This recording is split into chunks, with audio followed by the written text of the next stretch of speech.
Donald Trump just had a disastrous landing following him fleeing from the NATO summit in Turkey. He took off from the old Air Force One, not the Qatari Air Force One. He had the Qatari Air Force One land at the Royal Air Force Base in the UK first. He then flew in the old Air Force One. You can see him getting down these stairs right here as he arrived at the Royal Air Force Base in the UK. Look how slow he was walking. He really struggled to get down each and every one of those steps right there. It looked like a real struggle. Then he struggled to get up on the new Air Force One, which is the Qatari Air Force One. Just think about the utter waste in taxpayer dollars for whatever the heck is going on here. And of course, this is a cover story for something else.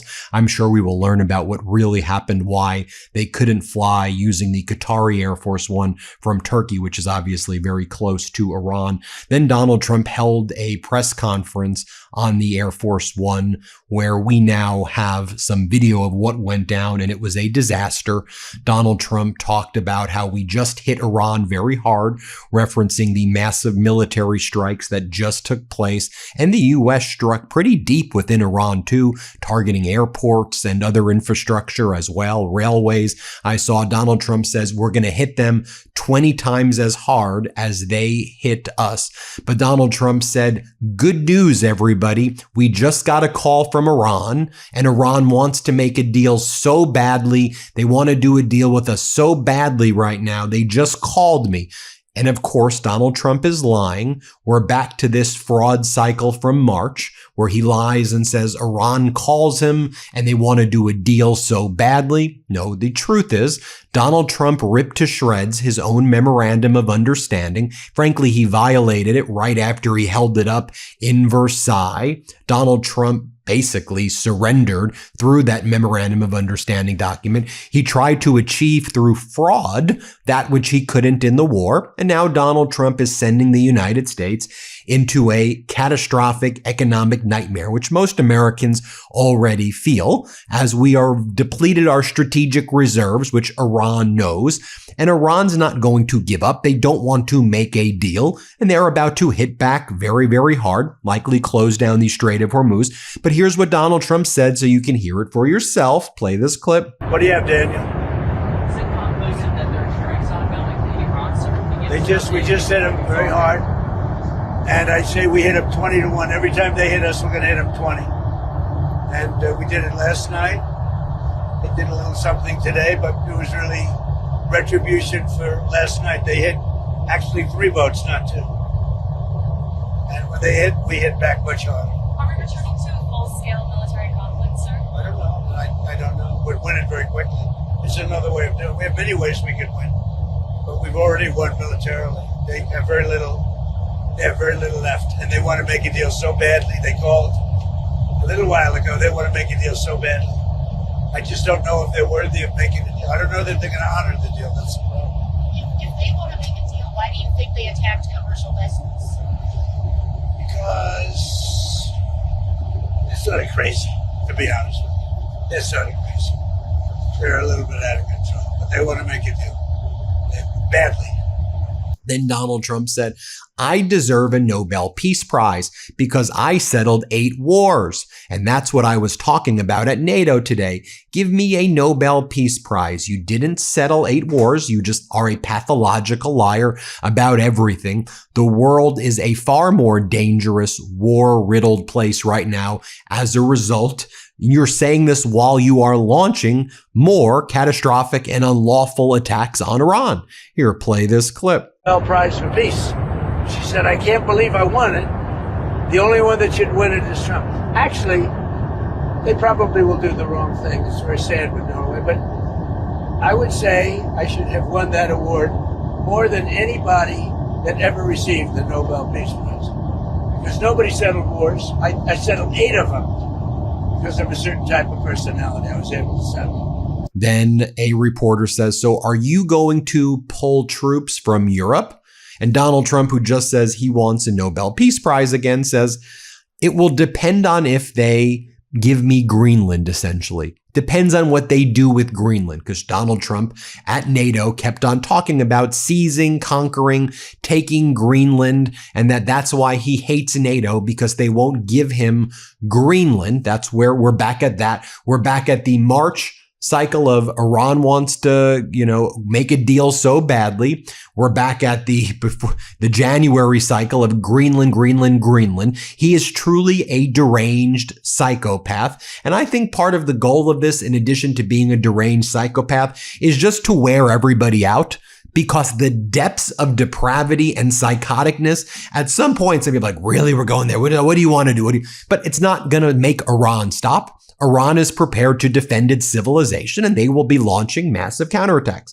Here, play this clip. Now, they may have been different if the press was there, but there was tremendous unity and togetherness. It was quite nice. Sir, are you going to pull more U.S. troops out of Europe? And if so, how many and where specifically? I haven't made that final determination. A lot's going to depend on Greenland, and a lot. I think, we'll make a very good deal on Greenland. And if we don't, maybe I will. And a lot's dependent on Iran. I mean, they want to help now. It's a little late to the thing, because essentially there's not that much fighting to be done. But some will depend on Iran. When they had a chance, an opportunity to help, they chose not to. So, but we're sort of forgetting about that.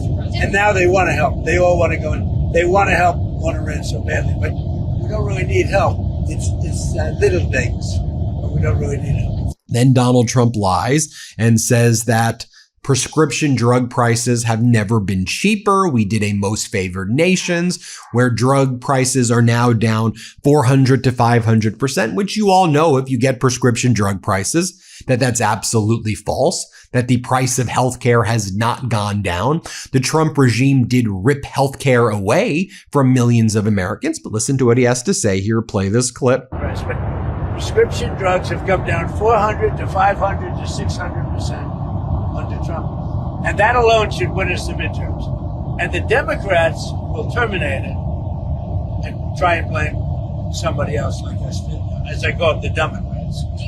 Democrat. Speaking of Democrats. Then after lying that prescription drug prices are down and healthcare prices are down, just a blatant lie, an obvious fraud. You know that if you live in the United States, you know those costs aren't down. Then Trump lies and says, and everybody's rent and housing prices are down. Your rent and your housing prices are down because we got rid of the immigrants, he says, and thus people are able to afford homes and rent. No, housing is far less affordable right now than it was before you took office, which it was very unaffordable as well. You've made the situation worse. People can't afford homes. People can't afford rent. They're dipping into what's left of their savings, which is marginal, if any at all, and you have destroyed the American people's ability to survive while you manipulate the markets. And, they want to make a deal. They don't want to make a deal. You create the dips that you then buy. It's unadulterated market manipulation where you made over 21,000 stock trades that we know about during your first year in office. But here's what he says about housing costs. Let's play it. What is the lesson to be learned in that? What's happening is housing costs are going down and rental costs are going down because we're getting so many illegals out of the country.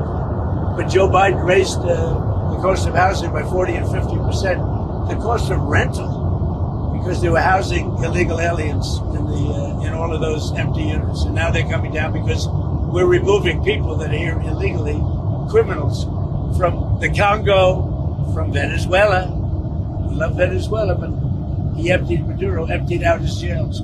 Then he lies and says that he didn't tell Maria Machado, the Venezuelan opposition leader, that she can't go back to Venezuela. We all know that he prevented her. The State Department prevented her from getting to Venezuela. Literally, she was blocked. And then Donald Trump thinks Maria Machado is a man and says, him. Oh, her. She gave me a Nobel Prize. Oh, I like her. Well, your State Department blocked her from going to Venezuela. Do you think he's confusing her with Delcy Rodriguez? I mean, what? Does he even know where he is? Here, play this clip. Venezuela, did you tell Machado not to go back to Venezuela the other week? And what's your relationship? Did I tell him a long time ago? Well, not Maria Corina Machado, the opposition figure. Did you tell her not to go back? Oh, no, not at all. she's terrific. She's a wonderful person. Did she go back? I guess. She didn't, and it was reported that She did or didn't? She did not. It was reported. I did not tell her not to go back. I think she's a good person. She gave me the Nobel Prize, right? So how can I dislike her? She won the Nobel Prize. She said the only one that should win it is Trump. I didn't know her at all. So she said Trump settled 8 wars, which is true. They were talking about it today. He then says he hasn't spoken to Mitch McConnell and he doesn't know about Mitch McConnell's health. Mitch McConnell's been in the hospital for 3 weeks. Play this clip. They're sort of crazy. They're a little bit out of control, but they want to make a deal. Badly. So, I was beginning. Have you spoken to Senator Mitch McConnell since his hospital? No, I haven't. How's he doing? I have no idea. I I have no idea how he's doing. Donald Trump is then asked if there's any security concerns regarding Air Force One. Is that why they were not on the Qatari Air Force One at first? And then why was there a message to reporters that they needed to shut their windows throughout the flight? And then Donald Trump says, well, you're on a very dangerous flight. Play this clip. What was the security concern that caused us to change planes? We sent this one in so that the Air Force Base here was in the same exact line. So did you see the picture? We did. Hundreds of pictures, hundreds of people. Let me see that. We can't see it too well, but there are hundreds of people out there. So they wanted to see, so they came a little bit early and we switched planes. So you're saying there wasn't a security concern? No. Why would there they? any other issue? No issue? No, except we sent it a little early. Same line, going back. We sent it a little bit early so that we could let them see it. The whole base came out and saw the plane, and then we landed. Do you know why they had us close our window blinds? That was not usual. Well, yeah, because you're, probably on a dangerous flight because of the sleazebags that we have to deal with. So you think that Iran was possibly thinking targeting? Well, I mean, if they asked you to close your windows, probably they feel that way. They didn't ask me to close mine, but if they did, I would have done it. These are sick people, so I could see something like that. I didn't know they did that, but I could see something. Donald Trump then says regarding the allegations against Graham Plattner that it all depends if you believe the women. Lots of falsehoods. A lot of people say big falsehoods, Donald Trump said about allegations. Here, play this clip. Democrat. You know what a Democrat? Speaking of Democrats, do you think that the Democrats should be able to pick a replacement for Graham Plattner? He's had all these new allegations that have come out. Now, Democrats are talking about picking a replacement for him. Should they be able to do that? They're picking what? A replacement for Graham Plattner if he steps out of the race. So he won the primary. And now there's these new allegations. It's very hard for them to do. And it's really a question of whether or not you believe the woman. A lot of people say big falsehoods. It's he's in a bind. But should they be able to do it? Well, I guess he's going to lose. I would imagine he's going to lose. It's very interesting when a Republican woman came out with the same charge, nobody believed her. When this woman came out, everybody believed her, right, Doug? Did you get any pictures of it, Doug? You don't want them. They wouldn't sell them. So, any other questions? Donald Trump then lies and says that Spencer Pratt actually won the mayor's race, but the ballots were being sent in fraudulently, and that's why Spencer Pratt lost. And he said that Steve Hilton would have lost. But Donald Trump was able to call out the fraud and stop it before it actually took place. I mean, do we realize the level of derangement? I know that corporate news be like, oh, that's just Donald Trump. He says these things. He says the most psychotic things imaginable. Like, this is truly a psychotic individual who every word out of his mouth is a lie, a fabrication, and something so utterly demented. But we're going to call it out here each and every time at the MeidasTouch Network, because what the hell is even happening there? Here, play this clip. You look at California, look at what happened to this Spencer Pratt thing. I mean, the votes, hundreds of thousands, probably millions of votes gone. Well, he didn't make the runoff. He was so far ahead of third place, it was ridiculous. Maybe ahead of first place. But look at that. Look at what's happened with Steve Hilton. Had the U.S. attorney not started an investigation, they would have gotten Steve Hilton out too. So we're a third world country in some states. And then Donald Trump says, all right, I'm leaving, everybody, I'm leaving. Then he goes on to say, every question that you just asked was a kill. That was every question was a kill, he says. Here, play this clip. And every question is a kill. But then we have Daniel and some very good reporters. You're a great reporter, Brian. Thank you. Thank you very much, everybody. There you have it, folks. Let me know what you think. Hit subscribe. Let's get to 7 million subscribers. Thanks for watching, y'all. Let's get to 7 million, so please hit subscribe if you can. Want to stay plugged in?